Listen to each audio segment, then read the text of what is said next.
안녕하세요. 경남 창원에 사는 35세 여성입니다. 저는 몇 년 전 남편의 바람으로 이혼했습니다. 문제는 이제 와서 저와 다시 합치고 싶다고 전 남편이 매번 찾아오고 있다는 겁니다. 한 남자와 악연으로 만나 얼마 전까지 고통받았던 제 얘기를 평소에 애청하는 유튜브 채널에 보내봅니다. 저는 대기업에 다니는 아버지와 부동산 공인중개사를 하시는 어머니 사이에서 무남동녀로 태어났습니다. 부모님은 맞벌이시기도 했고 외동이지만 독립적인 사람이 되도록 교육을 하셨어요. 그래서 또래보다 제 앞가림을 빨리 한 편이었죠. 일찍이 전문대 화훼과를 나와서 25살에 작은 꽃집을 창업했어요. 엄마가 부동산 업종을 하시다 보니 어릴 때부터 저축한 돈으로 저렴하고 투자 가치가 있는 건물을 매매할 수 있었죠. 20대 성년이 되자마자 샀던 건물이 몇 년이 지나 저에게 사업을 할 수 있는 종잣돈이 된 겁니다. 10대 때부터 꽃과 나무를 가까이 하면 마음이 편안해지고 행복하더라고요. 부모님은 제 진로 선택에 반대는 하지 않으셨지만 자신을 닮지 않은 것 같다며 신기해하시긴 했어요. 소규모로 시작한 꽃가게였지만 저만의 디자인과 안목으로 일대에서는 단골도 꽤 많이 생겼더랬죠. 가게를 오픈하고 3년 정도 지났을까 부모님 지인분을 통해 맞선이 들어왔어요. 28살 꽃과 연애를 하는 중이라 남자는 안중에도 없던 저는 생애 첫 선을 보게 되었습니다. 만나서 반갑습니다. 김준영입니다. 안녕하세요. 손재니입니다. 저보다 3살 연상인 맞선남은 마산 출신으로 창원에서 자동차 정비센터를 운영하고 있다고 했습니다. 서글서글한 성격과 운동으로 다져진 체격, 부리부리한 눈이 인상적인 분이더라고요. 한마디로 남자다운 느낌이 강한 사람이었습니다. 3대 독자라서 부모님이 결혼을 빨리 원하시거든요. 누나는 몇 년 전에 호주로 시집 갔고요. 진희 씨는 꽃집 하신다고 들었는데 확실히 여성스러우시네요. 감사합니다. 준영 씨는 사업하신 지 얼마 안 되셨다고 들었는데 바쁘시죠? 이쪽 계통에서는 바닥부터 배워서 지금은 아는 선배랑 동업으로 시작했는데 역시나 많이 바쁘네요. 진희 씨도 여자 혼자 어린 나이에 가게 창업도 하고 대단하세요. 생각도 안 하고 나간 맞선 자리에서 저희 둘은 대화가 잘 통했어요. 같은 지역 비슷한 상권에서 가게를 운영하고 있다는 공통점이 컸죠. 그리고 중간에 부모님 지인분이 저희 집을 알부자라고 소개를 한 모양이었어요. 맞선남은 제가 부동산을 갖고 있고 어린 나이에 자산 운용을 하게 된 점을 흥미로워하면서 질문을 많이 하더라고요. 남자 쪽에서 적극적으로 나와서인지 우리는 빠른 시간 내에 사귀게 됐고 자연스럽게 양가 인사도 하게 됐어요. 특히 예비 시댁 쪽에서 고등학교 교감을 하시는 예비 시아버지가 공직에 계실 때 빨리 결혼하기를 원했어요. 물론 저희 친정에서도 남편이 성격이 좋다고 좋아하시고요. 그래서 만난 지 1년 만에 우리는 바로 결혼을 하게 됐습니다. 저는 특히 저와 다른 남편의 성격이 마음에 들었어요. 내성적인 면이 많은 저와 다르게 남편은 시원시원한 성격에 적극적이었거든요. 데이트를 하든 어떤 일을 결정할 때 남편이 리드를 하니까 우유부단한 제게 부담이 줄어서 좋았고요. 시아버님은 무뚝뚝하고 보수적인 분이었고 시어머니는 친구같이 친근하고 귀여운 분이셨어요. 두 분 모두 저를 많이 챙겨주시려고 노력하는 게 눈에 보여서 낯을 많이 가리는 제가 한결 편하게 대할 수 있어서 좋았어요. 신혼집은 남편 명의로 된 아파트를 시댁에서 사주셨어요. 결혼식 전에 집을 고르라고 하셔서 위치도 서로 가게 중간 위치에 있는 아파트를 선택했죠. 결혼을 하고 가장 눈에 띄는 점은 친정아버지와 남편이 유독 사이가 좋다는 거였어요. 안 그래도 아들이 있어서 같이 사우나도 가고 운동도 하고 싶다고 노래를 부르던 아버지였는데 남편이 알고 보니 아빠의 고등학교 후배였지 뭐예요. 물론 까마득한 후배이기는 했지만요. 또 아버지가 중공업 계통의 일을 하고 있으니 남편과 말이 잘 통하는 점도 한몫했습니다. 누가 보면 부자지간이라고 할 정도로 얼마나 친근하게 잘 지내는지 딸인 제가 봐도 셈이 날 정도였어요. 결혼한 지 1년이 됐을 때 남편과 동업하던 선배가 부득이하게 개인 사정으로 사업을 접어야 했는데 자금 문제로 고민하고 힘들어할 때도 가장 먼저 남편에게 손을 내밀어준 사람이 저희 친정 아버지였어요. 아버지는 30년 넘게 다니던 대기업을 퇴사하고 받은 퇴직금 중에 2억을 흔쾌히 남편에게 빌려주시더군요. 남편도 친부모도 안 해준 일을 해주셨다고 적지 않게 감동받은 눈치였어요. 제가 부모님께 따로 부탁드린 것도 아니고 저와 결혼을 했으니 남편을 자식으로 생각하시는 건 둘째치고 남편이 그만큼 아들처럼 친정 부모님께 잘한 건 사실이었으니까요. 내가 부자라서가 아니라 퇴사하고 노후에 부동산에 투자하려고 생각해둔 돈이야. 몇십 년간 고생해서 일하고 받은 돈이라 더 가치가 있는 돈이기도 하고 자네는 이제 내 아들이기도 하니까 도움이 됐으면 좋겠네. 아버님, 이 은혜를 어떻게 갚아야 할지 모르겠습니다. 남자가 사업하다가 힘들 수도 있지. 여유 생기면 갚아. 대신 우리 딸한테 더 잘해줘야 하네. 네, 물론이죠. 감사합니다, 장인어른. 그래도 다행인 건 혼자 사업체를 운영하게 된 남편은 급한 불을 끄고 난 후로 자리를 잡았습니다. 대신 결혼 2, 3년 차에는 너무 바빠져서 일주일에 얼굴을 한번 볼까 말까 하다는 문제가 생기긴 했죠. 여보, 오늘도 정비센터에서 자고 와요? 저녁이라도 같이 먹으면 좋은데. 미안해. 요새 한창 일 많은 시기라 더하네. 대신 다음 주에는 꼭 집에 갈게. 2년 사이에 사업 규모도 더 커져서 직원 수도 더 많이 늘렸다고 했어요. 가끔 집에 못 들어오는 남편이 안쓰러워서 반찬에 갈아입을 옷 빨랫감을 챙겨오고는 했죠. 늘 저에게는 자상하고 칭찬을 많이 하는 남편이어서 결혼 3년 차에도 딱히 불만이 있거나 서운함이 있지는 않았어요. 많이 바쁜 것만은 빼고요. 시간도 빠르지. 어느덧 결혼한 지 3년이 돼가더라고요. 결혼기념일을 2주 남긴 어느 날이었어요. 다른 이벤트를 챙기지는 않아도 각자의 생일과 결혼기념일 정도는 데이트도 하고 특별하게 보내고 있었기에 올해는 어디서 같이 시간을 보낼까 고민을 하던 때였죠. 오랜만에 집안 대청소를 한다고 이곳저곳을 청소하다가 서재 책상 서랍에서 선물 케이스를 발견했어요. 붉은 장미꽃을 연상시키는 크리스탈로 만들어진 머리핀이었죠. 딱 봐도 손수 제작한 수공예 제품 같아 보였어요. 내가 꽃을 좋아하니까 이번 결혼기념일 선물로 저걸로 사뒀나 보다 하고 설레더라고요. 요새 매번 바쁘다고 신경 못 써줘서 미안하다 하더니 이렇게 미리 선물도 준비하고 감동이었어요. 결혼기념일 당일날 남편은 오늘도 일이 많아 야근을 해야 한다며 함께 시간을 못 보내 미안하다고 하고 끝이 나더라고요. 워낙 지난 2년간 계속 있었던 말들과 일이었기에 괜찮다고 생각했는데 그날은 섭섭함에 눈물이 찔끔 나왔어요.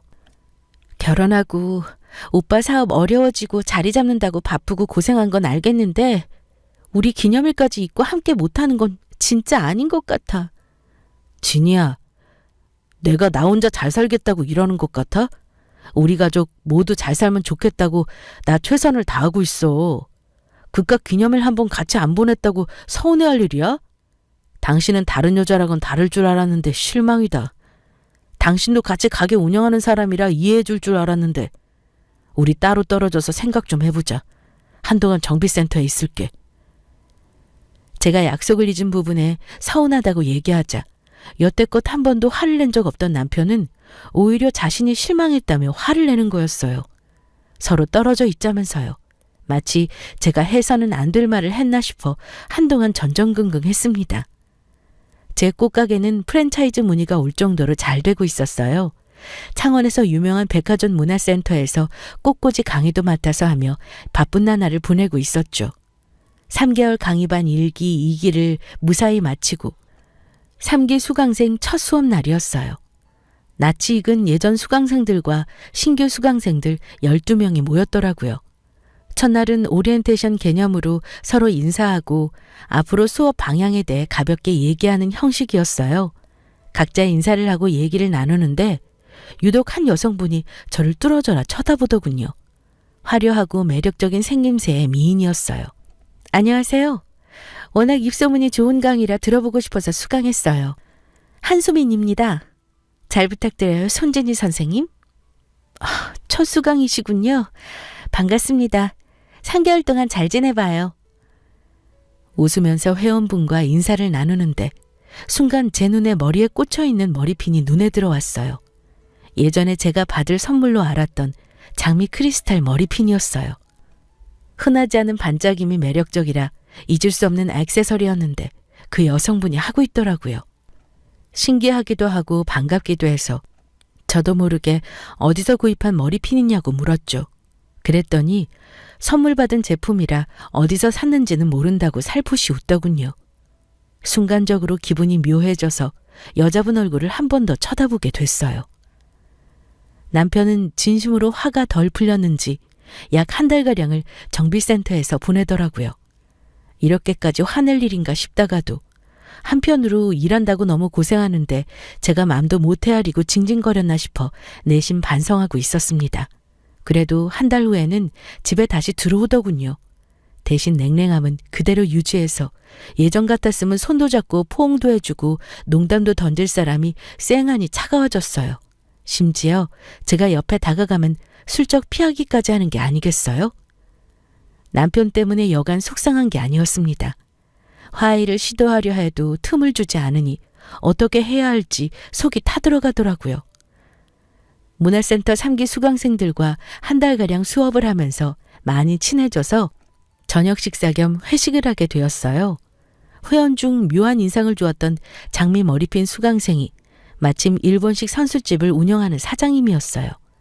이 차를 쏜다면서 저희 회원들을 데리고 자기 가게로 가더라고요.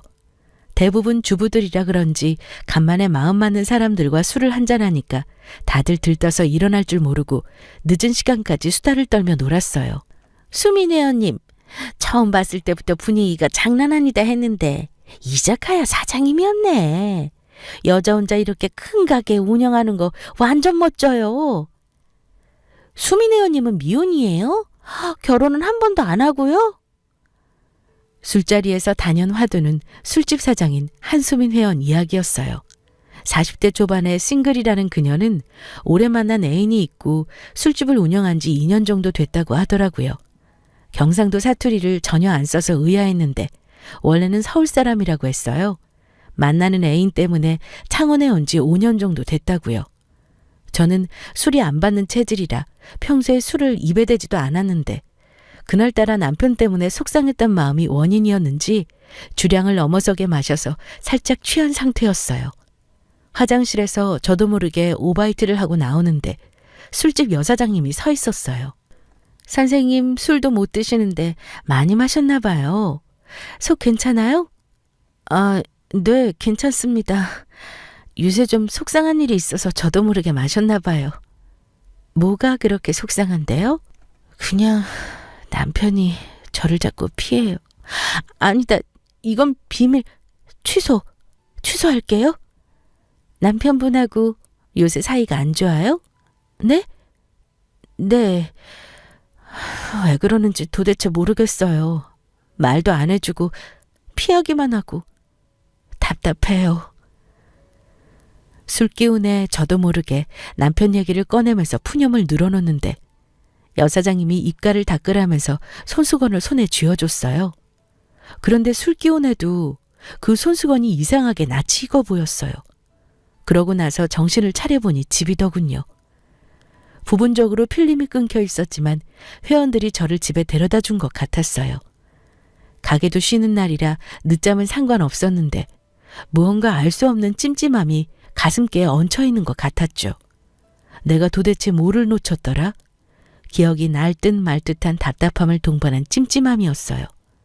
자다 깼는데도 손에는 손수건이 꼭 쥐어져 있었고요. 아무리 봐도 손수건은 제가 결혼기념일에 남편에게 선물했던 손수건과 똑 닮아 있었어요. 그날은 하루 종일 숙제에 시달리며 쉬었어요. 평소에 안 하던 짓을 하면 이렇게 힘들다는 것을 새삼 느꼈던 날이었죠. 다음날 휴일, 꽃집에 일 처리할 게 있어 외출을 했다가 남편 정비센터에 갈아입을 옷과 빨랫감을 들고 와야겠다 싶어 무작정 갔습니다. 직원들도 쉬는 휴일이라 남편만 있겠다 싶었죠. 계속 답답해할 바에 남편과 속 깊은 대화나 나누고 가야겠다 생각 중이었습니다. 사무실에 들어가니 인기척이 없어서 숙소처럼 쓰고 있는 휴게실에 남편이 쉬고 있겠다 싶어 그쪽으로 방향을 트는데 어디서 대화 소리가 들렸습니다. 당신 와이프하고 스킨십 하지 말라고 했더니 진짜 그랬나 봐? 누구 말이라고 안 지키겠어. 자기 오늘따라 더 이뻐 보이는 거 알아? 맨날 말로만 하지 말고 언제 우리 관계 얘기할 거야? 시간 그렇게 많이 안 남았어? 말할 타이밍 보고 있어. 부모님한테도 말씀드려야 하고. 그런데 당신 와이프 진짜 두뇌 빠진 여자인 거 알아? 어떻게 내가 앞에서 그렇게 티를 냈는데 한 번은 의심을 안 하지? 와이프가 좀 눈치가 없긴 해. 뭐 그러니까 결혼도 할 생각했던 거고. 결혼하고 이렇게 집에도 안 들어가는데 정상적인 관계라고 생각한다는 게 어이없어. 암튼 그래도 그 덕분에 우리가 함께 있을 수 있었으니까 다행이라고 봐야지. 남자 목소리는 분명 남편 목소리였고 옆에서 어떤 여자와 대화를 나누고 있었습니다. 갑자기 온몸이 덜덜 떨려왔어요. 그들이 말하는 와이프가 누구를 가리키는 말인지 알게 됐기 때문이었죠. 설마 아닐 거야 라는 두려움과 함께 반쯤 열린 휴게실 문에 들어서니 어떤 여자를 무릎에 앉혀놓고 토닥토닥 해주는 남편의 모습이 보였습니다. 당신, 여긴 어떻게... 남편은 갑작스런 제 등장에 놀랐는지 말을 잇지 못하더군요. 이윽고 무릎에 앉아있던 상간녀가 얼굴을 돌렸을 때 저는 온몸에 혈액이 빠져나가는 듯한 기분을 느꼈습니다. 바로 제 문화센터 강의를 듣는 술집 여사장이었어요. 수민 회원님이 어떻게 남편이랑... 어처구니가 없는 건 두 불륜 남녀가 저보다 더 덤덤했다는 겁니다. 제가 온몸을 떨며 말을 더듬건 경악하건 상관없이 마치 이런 순간을 기다려온 사람들처럼 태연한 표정으로 저에게 자리를 권했습니다. 어차피 이렇게 된 상황이니 앉아서 함께 대화나 하자고요. 아마 제가 제정신이었다면 화를 내면서 너희 같은 인간들 가만 안 둔다고 무슨 대화를 하냐며 뭐라 한마디라도 했을 텐데 안타깝게도 머릿속이 백지처럼 하얗게 되면서 말 잘 듣는 로봇 마냥 의자에 앉아 있었습니다. 언젠가 할 이야기였어. 보시다시피 나 수민이랑 오래 만난 사이야. 그리고 지금 내 아이를 임신했어. 빠른 시일 내로 이혼하자. 진희 선생님이 기억할지 모르겠지만 7년 만났다던 제 애인이 준영 씨예요. 진희 씨보다 제가 몇 년은 더 만났고 원래 결혼하려고 했는데 준영 씨 집에서 반대해서 못했던 거고요. 말 그대로 진희 씨보다 내가 더 먼저란 말이에요. 그럼 두 사람 나랑 맞선 보고 결혼 준비할 때도 계속 연인 사이였다는 말이에요? 그래요. 준영 씨랑 나 그 전에 잠시 헤어진 적은 있어도 진짜 이별한 적은 없어요. 도대체 그럼 왜 나랑 결혼한 거예요? 부모님이 반대를 하던 말던 둘이서 만났으면 되잖아요. 그 이야기를 하자면 길긴 한데 준영 씨 부모님이 결혼을 하면 준영 씨 앞으로 재산을 해주신다고 하셨거든요. 저는 며느리로 안 된다고 못 박으셨고요. 그게 가장 큰 이유기는 하네요. 뭐라고요? 지금 그 말은 그 재산 얻겠다고 나랑 일부러 결혼했다는 말이에요? 맞아. 당신이랑 결혼한 이유 그게 가장 커. 말 그대로 나랑 수민이 사이에 당신이 잠깐 끼어든 거지. 그러니까 합의 이혼해줘. 30평생 살다 이런 사기는 또 처음 들어봤습니다. 자기 부모 재산 물려받겠다고 엄한 사람을 유부녀로 만들어 놓고 이제는 이혼녀로 만들겠다니요. 이 두 년놈들이 작정하고 사람을 바보로 만들려는 모양이었어요. 이 사람들과 더 얘기를 하다가는 제가 미쳐버릴 것 같아서 자리를 박차고 나왔습니다. 어떻게 집까지 왔는지도 모르게 혼이 나가서 도착하니 저도 모르게 눈에서 눈물이 줄줄 흐르더군요. 맞선으로 남편을 만나던 순간부터 상간녀가 문화센터에 수강생으로 왔던 때까지 모든 일들이 파노라마처럼 머릿속에 떠올랐습니다. 마치 장기판의 장기말처럼 이들의 손에 놀아난 것 같은 배신감에 치가 떨렸어요. 한 번도 생각해 본 적 없는 일이라 충격은 한동안 가시질 않았습니다. 예정된 중요한 스케줄들을 소화하기는 했지만 대부분 일들은 몸이 안 좋다고 양해를 구하고 직원들에게 맡겼습니다. 남편 말대로 순순히 이혼을 빨리 해버리고 다시는 이 사람들을 보지 말아야 할지 어떻게 해결해야 할지 도무지 판단을 할 수 없었어요. 이혼을 하자니 충격을 받으실 친정 부모님이 떠오르고 그렇다고 괘씸해서 이혼을 안 해주려니 제가 비참할 것 같고요. 혼란스러운 시기에도 백화점 문화센터에 강의를 갔더니 상간녀가 여전히 수업을 들으러 왔더군요. 주변 회원들에게 임신했다고 말하며 축하를 받고 있었어요.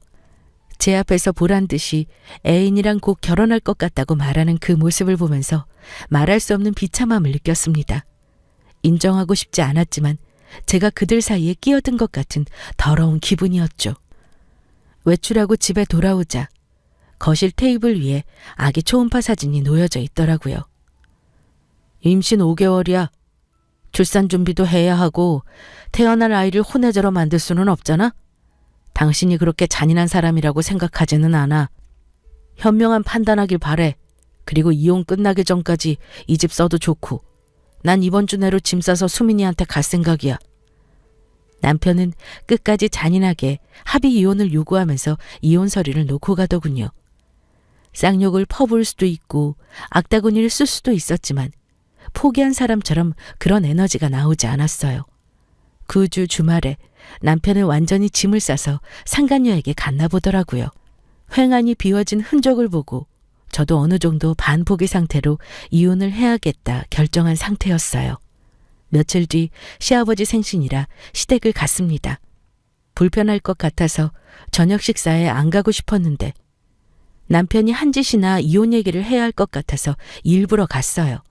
준영이는 오늘 사업장에 급한 일 터졌다고 못 온다고 하더구나. 우리끼리 식사하자. 좋은 날 이런 얘기 하게 돼서 죄송해요. 하지만 오늘은 꼭 말씀드려야 할 것 같아서요. 남편의 외도 사실, 상간녀 임신 이야기와 이혼 요구에 대해 시부모님께 사실대로 말씀드렸어요. 시아버지는 잠시 조용히 이야기를 들으시더니 좋은 날 내가 이런 얘기를 들어야겠냐며 역정을 내시고 방으로 들어가셨습니다. 반면 시어머니는 덤덤한 얼굴이시더라고요. 아마 남편이 시어머니에게는 미리 얘기를 한 모양이었어요. 안 그래도 어떻게 말을 꺼내야 할지 많이 생각했었다. 그래서 준영이랑 언제 이혼할 거니? 생각 중이에요. 임신 5개월이라 하더구나. 손자라고 하고. 너도 알다시피 우리 집은 손이 귀한 집이라 아이를 포기할 수 없구나. 잘 생각해서 합의하고 너도 새 출발해야지. 시어머니는 팔은 안으로 굽는다고 미안하다는 말 한마디 없이 빨리 이혼하라고 하시더라고요. 결혼 촉이 그렇게 친근하게 다가와 주시고 챙겨주던 시어머니는 이미 사라지고 없었어요. 같은 여자로서 안타까워서 하는 말이지만 결혼 생활 3년 동안 아이를 빨리 가졌어야지. 남자들은 자기 피부치에 얼마나 약한 존재인 줄 아니? 우리 준영의 문제가 아니라 너가 좀 더 적극적으로 임신을 하려고 했다면 일이 이렇게까진 되진 않았을 거다. 나는 그 수민인가 하는 애 며느리로 볼 생각도 없었고 너가 이 빌미를 준 거나 마찬가지야. 저를 은근히 생각해주는 척하면서 본인 아들 잘못이 아니라 제가 문제였다는 식으로 얘기하시더군요. 이 모든 사단을 남편과 상간녀가 꾸민 짓인데도 제가 빨리 임신을 못해서 이혼당하는 식으로 얘기하는 말에 남아있던 정남이가 다 떨어지는 기분이었습니다. 그리고 그 순간 이 가족들 모두를 가만둬서는 안 되겠다는 생각이 들면서 이전에 없었던 투지와 분노가 끌어올랐습니다. 도대체 이 사람들에게 내가 왜 잘못했다는 얘기를 들어야 하며 왜 순순히 의견을 따라줘야 하는지 다시 생각하게 되더라고요. 비난받고 고통받아야 하는 사람들은 그들인데 제가 일방적으로 공격받는 기분이었죠. 그 길로 남편이 주고 간 합의 이혼 서류를 들고 정비센터로 갔습니다. 그리고 남편이 보는 앞에서 이혼 서류를 찢어버렸어요. 이게 뭐 하는 짓이야? 당신 나랑 이혼 안 하겠다는 거야?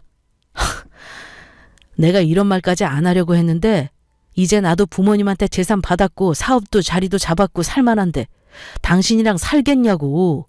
이혼하자 좀 제발. 나 당신이랑 이혼 안 하겠다고 한 적 없어.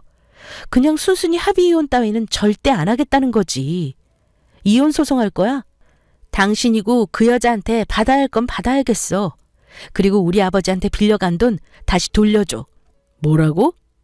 말도 안 되는 소리 좀 그만해. 뭐하러 미련하게 소송까지 해? 그게 그렇게 쉬운 일인 줄 알아? 제발 서로 번거롭게 하지 말자. 왜 안 부리던 고집을 부려? 그리고 당신 앞으로 나한테 이래라 저래라 명령하지 마. 그리고 내가 항상 잘못했다는 듯 말하는 투도 역겨우니까 더 이상 쓰지 말고. 잘못은 네가 했지 내가 했냐? 제가 폭발하듯 쏟아내는 말에 놀랐는지 멍하게 바라보는 남편을 두고 집으로 돌아왔습니다. 더 이상 이 더러운 인간들과 연관된 곳에서 살 수 없어서 짐을 쌌습니다. 일단은 꽃집 창고에 짐을 옮겨두고 집을 구하기 전까지는 가게에 있는 방에서 지낼 생각이었죠. 돈에 환장한 사람들이니까 순순히 위자료나 빌린 돈을 줄 것 같지는 않았습니다. 수소문을 해서 상간 이혼 전문 변호사를 고용했습니다. 그간 조금씩 모아온 카톡, 문자, 대화 녹취록, 사진 등을 증거로 확보해두고 남편에게 위자료와 재산분할 청구 소송, 상간녀에게도 위자료 청구 소송을 준비했습니다. 특히 친정아버지가 빌려준 2억을 돌려받은 부분을 준비하기 위해서는 친정부모님께 어쩔 수 없이 모든 얘기를 해야 했어요. 처음 남편의 이야기를 들으시고 남편은 꽤나 충격에 잠기시더군요. 그리고 이내 곧 엄청난 분노와 배신감을 느끼셨는지 이 족속들을 가만히 안 둔다고 난리셨어요. 저는 오히려 이제 덤덤히 현실을 받아들이는 수준까지 왔기에 우리가 흥분하고 감정적으로 대응할 필요는 없고 차분하게 법적으로 대응하고 받아낼 게 있으면 모두 받아내고 끝내면 된다고 설득했어요. 부모님도 침착하고 이성적으로 대응하는 제 모습에 도리어 놀라시더군요. 친정아버지 돈을 변제하라고 남편과 얘기를 다시 한번 나눴지만 합의가 안 됐습니다. 예상을 했던 부분이라서 민사소송으로 손해배상 청구를 별도로 신청했어요. 다행히 아버지에게 남편과 나눈 문자, 카톡 내용이 남아있었고 무엇보다 입금 내역이 증거가 되었기에 별 문제는 없었습니다. 10개월 동안 이혼 소송을 진행하면서 웃지 못할 해프닝도 일어났는데 이 불륜 커플이 소송 중에 결혼식을 올린 거였습니다. 한 달이 건너면 다 아는 좁은 창원 시내에서 소송 판결 전이라 중혼에 해당하는지도 모르고 멍청하게 식을 올렸던 거죠. 모르는 사람들에게도 회자가 될 정도의 이야기였습니다.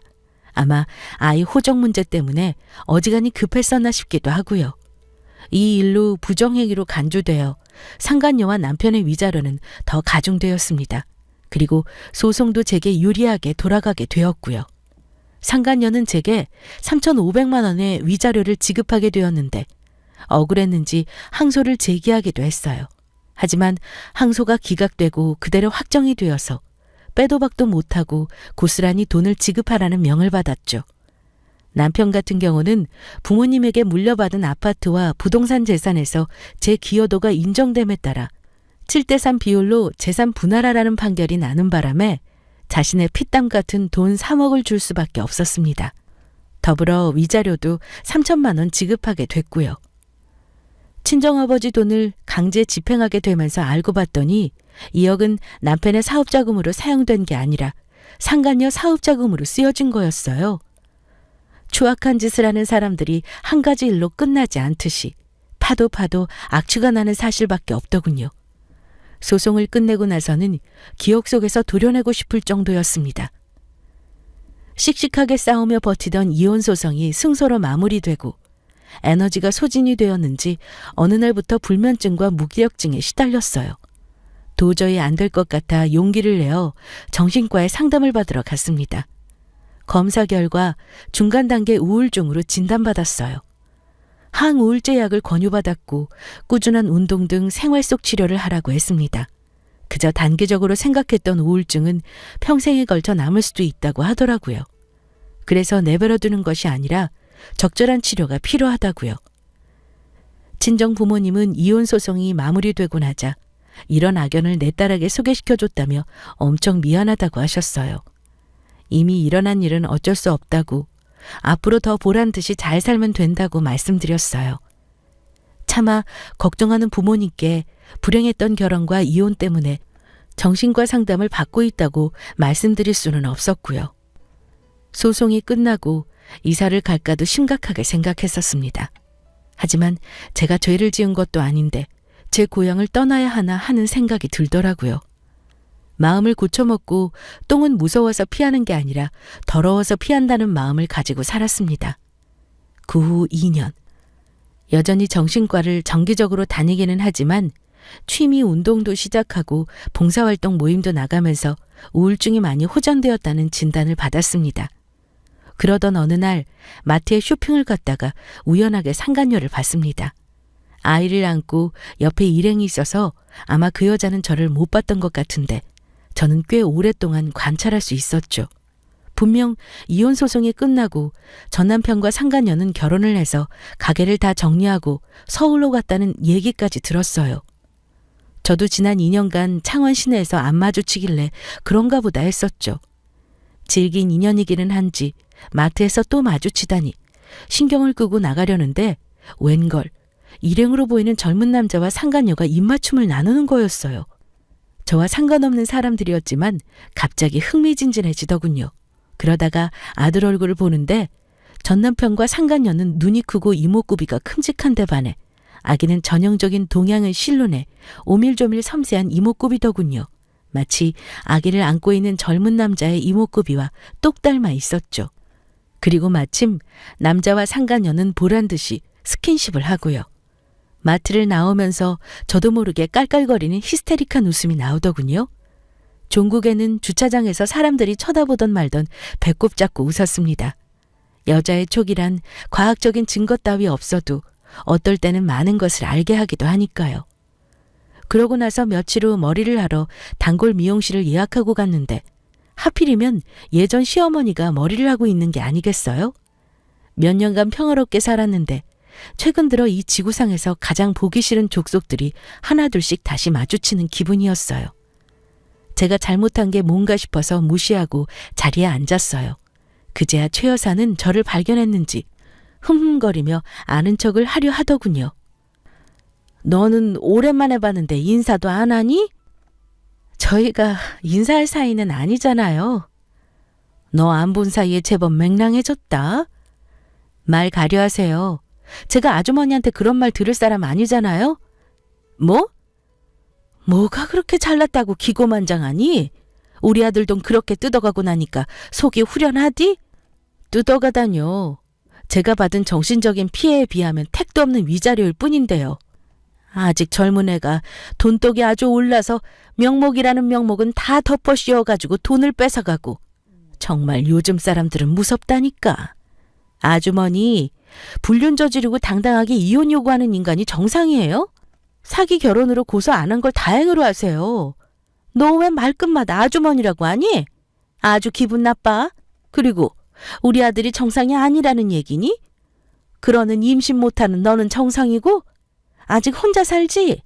충분히 젊은데 재혼도 하고 그러지. 없어 보이게. 최 여사의 말이 끝나자마자 다수의 미용실 직원들을 포함해서 미용실 안이 고요해지더군요. 전 시어머니는 자신들의 잘못 따위는 생각도 못하고 제가 자기 아들 돈 뜯어갔다고 생각하는 무개념 철면피 같은 인간이었어요. 오랜만에 봤는데도 여전히 선을 넘더라고요. 남의 인생에 간섭 따위 하고 싶지 않았지만 저를 쪽팔리게 하려고 도발하는 모습을 보니 사뿐히 지르밟고 싶어지지 뭐예요? 며느님 창원 왔던데 아세요? 이번에 집안 행사 때문에 잠깐 왔는데 너가 무슨 상관이야? 아직도 그쪽에 피해의식이 있니? 며느님 간수 잘하셔야겠던데요? 그 좁은 마트 안에서 웬 젊은 남자랑 눈 돌아서 환한 대낮에 뽀뽀나 하고 있고 그 정도면 바람인가 발정인가 모르겠네요. 뭐라고? 이게 어디서 말 함부로 하고 있어? 남의 며느리한테? 며느님과 스킨십 하던 그 남자 되게 귀한 손주랑 똑 닮아 있던데 아이 태어나고 나서 이상한 거 못 느끼셨어요? 어떻게 애가 부모 둘 다 안 닮을 수가 있죠? 뭐? 아무리 그래도 너도 막장이다. 어떻게 애를 가지고 모함하니? 가슴에 손을 얹고 생각해보세요, 아주머니. 손자한테 진짜 정이 가던가요? 본인이 훨씬 더 잘 알고 계실 것 같은데요? 아니, 저게 잘 살고 있는 집에 헛소리를 짓거리고 가만 안 둬 그냥. 저는 그 말을 끝으로 무시해버리고 바로 미용실에서 나왔습니다. 저도 그저 심종으로 얘기를 한 거였지만 말을 할수록 그럴듯하더라고요. 저는 그때 미처 몰랐습니다. 제 한마디가 어떤 파장을 일으킬지요. 몇 달이 지나 그날의 일들은 잊고 지냈어요. 꽃집 문을 열자마자 직원들에게 가게를 맡기고 사무실에서 볼일을 보고 있는데 직원 한 명이 손님이 찾아왔다 하더군요. 미리 약속을 한 사람이 없는데 싶었지만 사무실로 모시라고 했죠. 문을 열고 들어오는데 전 남편이었습니다. 당신이 여기 무슨 일이야? 왜 왔어 여길? 확인할 게 있어서. 우리가 할 말이 남았던가? 무슨 일인지는 모르겠지만 빨리 하고 나가줘. 2달 전에 미용실에서 엄마 만났다며. 응, 그랬지. 왜? 당신 무혁이가 나랑 안 닮았다고. 마트에서 수민이랑 어떤 남자가 스킨십 하는 거 봤는데 그 남자랑 무혁이 닮아 보였다고 했다고. 그 길로 엄마가 친자 검사하셨어. 그런데 내 친자가 아닐 확률이 99.7% 나왔더라고. 혹시 이 사진 속 남자가 당신이 마트에서 수민이랑 같이 있는 거 봤다는 사람이야? 전 남편은 사진을 제게 보여주며 확인해 보라고 했어요. 마트에서 봤던 그 젊은 남자더군요. 저는 그 남자가 맞다고 했죠. 상간남이었던 모양이야. 8살 연하라는데 아마도 그 남자가 아이 친부겠지 싶어. 그래? 그렇구나. 그런데 왜 이 얘기를 나한테 와서 해? 내가 알아야 할 일이던가? 너가 그 남자와 수민이가 같이 있던 걸 봤었고 그걸 엄마한테 얘기했잖아. 이 일에 책임이 있지. 뭐? 책임? 단어 선택 잘못한 거 아니야? 당신 집안 내력인가 봐. 왜 맨날 남 탓을 해? 지금 이 이야기를 하면서 싸우던 대화를 하던 할 상대는 내가 아니라 당신 현재 와이프라고. 전 와이프가 아니라. 알아. 이미 이 부분에서 대판 싸우고 곧 3자 대면도 할 거야. 친자 검사도 다시 하고. 내가 그 사람 사진 확인했으니까 이제 가. 그리고 다시는 오지 마 좀. 당신도 나랑 이혼할 때 수민이 존재 알고 했을 때 이런 기분이었어? 비참하고 지옥에 떨어진 기분 말이야. 시간이 지나서 잘은 기억 안 나. 그런데 당신을 좋아하고 사랑해서 뺏겼다는 그런 생각은 안 들었고 그냥 날 호구 등신 취급한 거에 대한 분노나 배신감 정도랄까? 나 정신과 의사 아니고. 당신도 참 뻔뻔하다. 어떻게 이 문제를 나한테 상의할 수가 있니? 나 이래야 해. 가줘. 전 남편은 머뭇거리면서 할 말이 남은 듯 보였으나 제가 상관할 일이 아니었으므로 무시했어요. 그런데 문제는 그 후로 정기적으로 전 남편이 가게를 찾아오고 있다는 거였습니다. 이혼 소송 중이고 상간남의 친자임을 확인했다. 너도 이혼 소송일 때 이렇게 힘들었냐 등 말도 안 되는 핑계를 가지고 오더군요. 가게 문을 닫을 수도 없고 정말 난감했습니다. 나 사실은 당신이랑 이혼하고 나서 당신 생각이 많이 났었어. 정말 미안했어. 진이야, 우리 다시 시작하면 안 될까? 하루는 술을 마시고 왔는지 동공이 살짝 풀린 채로 찾아와서 저를 못 잊겠다고 다시 시작하자는 궤변을 늘어놓더라고요. 마음 같아서는 경찰을 불러 끌어내고 싶은 심정이었습니다. 이보세요, 김준영 씨. 뭔가 착각하시나 본데요. 나는 그럴 마음이 요만큼도 없어요. 나는 당신들 가족한테 하도 시달려서 정신과 치료도 받은 사람이야. 내가 돌았니? 다시 지옥으로 걸어가게? 일단 직원들에게 부탁해서 전 남편을 끌어내고 가게 입구에 소금도 왕창 뿌렸더랬죠. 아무리 생각해도 전 남편이 정신병이 있는 사람인가 싶었어요. 아직 그 여자랑 부부이면서 나에게 다시 시작하자니 나보고 이제는 상간녀가 되라는 건가 싶어 어이가 없었어요. 또 전 남편이 가게에 찾아올 때는 직원들에게 제가 출장 중이라고 하라고 시켰어요. 그런데 몇 주 지나자 약발이 떨어졌는지 사무실로 막 밀고 들어오더라고요. 나 마지막으로 말할게. 다음에 또 이렇게 막무가내로 들어오고 찾아오면 법적으로 해결하고 경찰도 부를 거야. 당신이랑 다시 시작할 일은 없어. 꿈도 꾸지 마. 내가 여전히 만만하니? 난 당신하고 이렇게 얼굴 보고 대화하는 것도 싫고 당신 가족들도 다 꼴 보기 싫어. 제발 내 인생에서 꺼져줘. 진이야, 제발. 내가 이렇게 무릎 꿇고 사죄할게. 너한테 상처 준 거 진짜 미안해. 이렇게 아프고 힘들 줄 몰랐어. 당신도 당해보니까 내 맘 알겠어? 그러니 인생 똑바로 살아.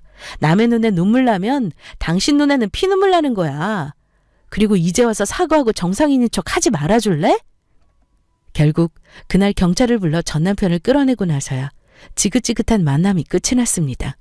전 남편은 끝까지 진상인 게 전 여자친구 혹은 전 부인을 만만하고 쉽게 생각하는 나쁜 남자의 습성, 그 이상도 그 이하도 아니었던 거였죠.